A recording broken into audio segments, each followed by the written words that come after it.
Hello everyone, myself Dr. Anand Mohan Chakraborty. I am working as a consultant endocrinologist in Thalamus Institute of Medical Science. So today I am going to talk about an important disease, that is osteoporosis. आप लोगों को पता होगा कि osteoporosis एक ऐसी बीमारी है जो bones को affect करता है. I mean, when our bones get porous, that means our bones is not being able to withhold the strength which is supposed to withstand. तब हम बताते हैं कि this is something which is not normal. So this is osteoporosis. So if I go with the bone cycle, so bone cycle is basically, the first cycle is basically bone remodeling. I mean, the first there has to be bone resorption, then there will be bone formation. पहले आपको तोड़ना है, फिर आपको बनाना है. Like the way we create a house. हमें अगर पुराना घर को तोड़ना रहता है तो बनाना रहता है, तो पहले हमें तोड़ना रहता है, उसके बाद हम पुराना घर को बनाते हैं नया करके.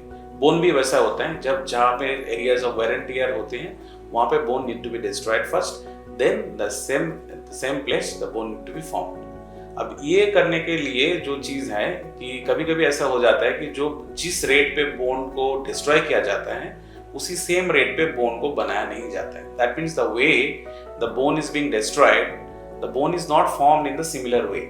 There is a lagging behind of bone formation and bone resorption. So this bone formation and resorption discrepancy can give rise to a situation we call it as an osteoporosis. इसमें क्या होता है कि इसमें बहुत सारे लोगों को बहुत यंग एज में फ्रैक्चर्स आ सकता है. Non heavy trauma, we call it as a trivial trauma, बहुत कम चोट से उनको फ्रैक्चर आ सकता है. They can have back pain, they can have stooping posture, even आगे चल के उनका हाइट भी कम हो सकता है. अगर ऐसा कुछ है तो definitely we need to take care of.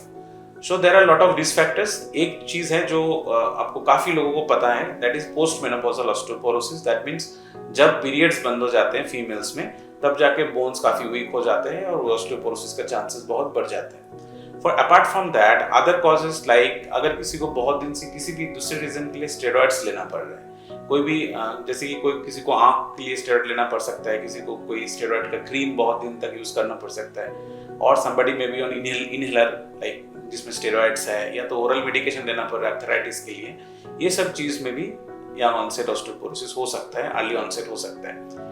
Male patient को अगर मान के चलते हैं तो यूजुअली आफ्टर 50 इयर्स और थोड़ा सा और लेट, यूजुअली 60 इयर्स और 6th decade और 7th decade में they can have osteoporosis as well.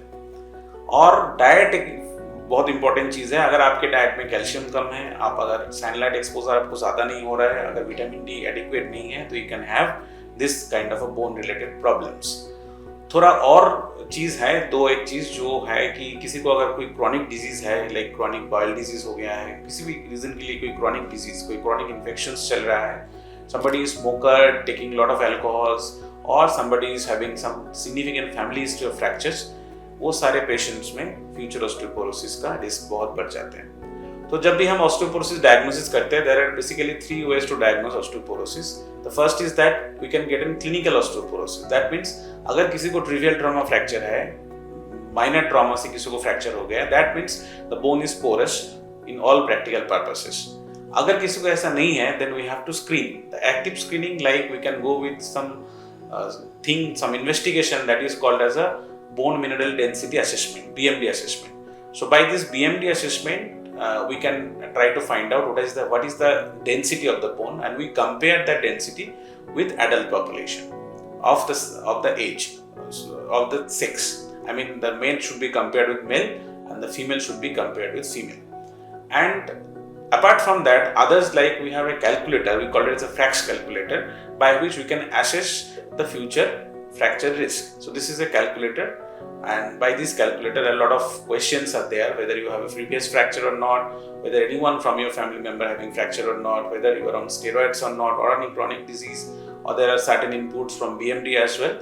By that we can assess what is the probability of getting a future fracture. अभी मैनेजमेंट के बारे में अगर थोड़ा सा बात करते हैं तो definitely the first important thing is that we have to increase and adequate calcium intake is very important along with adequate intake of vitamin D, sunlight exposure. Your physical activity is also important, because if you do physical activity, then only the bone remodeling will occur.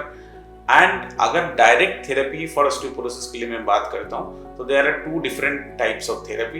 एक को हम बोलते हैं कि जो सिर्फ bone को form करते हैं, we call it as an anabolic therapy.